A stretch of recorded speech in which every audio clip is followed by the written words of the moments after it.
आज सकाळी शेतात फेरफटका मारताना मन अगदी भरून आलं. डोळ्यांसमोर हिरवागार गहू डोलत होता. वाऱ्याच्या हलक्या झुळुकीसोबत जणू निसर्ग स्वतः हसत होता.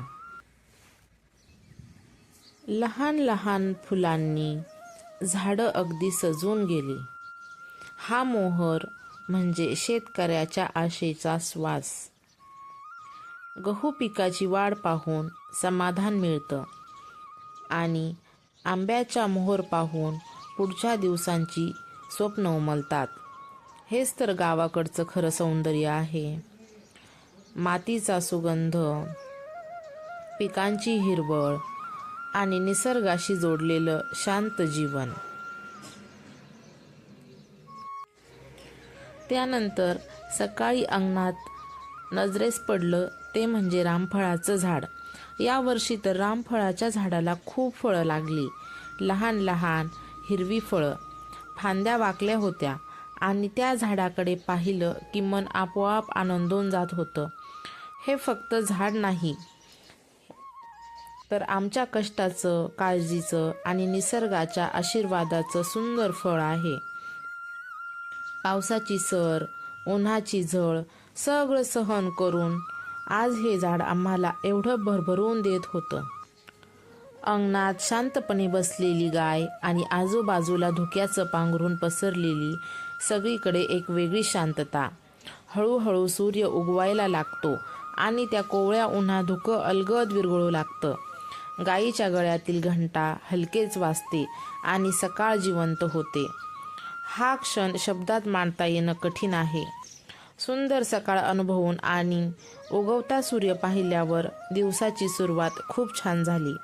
पण गावाकडचं जीवन म्हणजे फक्त निसर्ग नाही, घरगुती कामंही तितकीच महत्त्वाची. म्हणूनच त्यानंतर मिक्सर ग्राइंडर दुरुस्तीसाठी गेलो. दैनंदिन वापरातील छोटी अडचण वेळीच दुरुस्त केली की कामं सोपी होतात. त्यानंतर लक्षात आलं, स्वयंपाकासाठी इंडक्शन घेणं देखील गरजेचं होतं.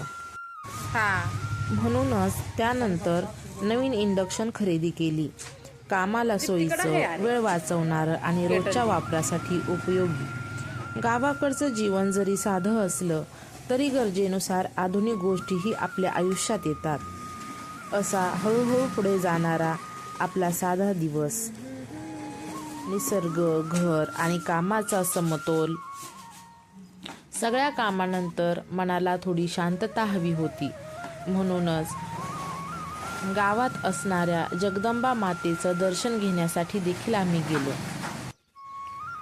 आईचा आशीर्वाद घेतल्यावर मन खूप हलकं झालं. आईच्या चरणी डोकं टेकवलं आणि मनातल्या सगळ्या चिंता तिथेच सोडून दिल्या. त्यामुळे आम्हाला एक वेगळी सकारात्मक ऊर्जा मिळाली. त्यानंतर आम्ही शांत मनाने घरी परतलो. या मंदिरासमोरच रेल्वे स्टेशन आहे. एकीकडे देवाचं शांत अस्तित्व आणि दुसरीकडे धावपळीचं जीवन.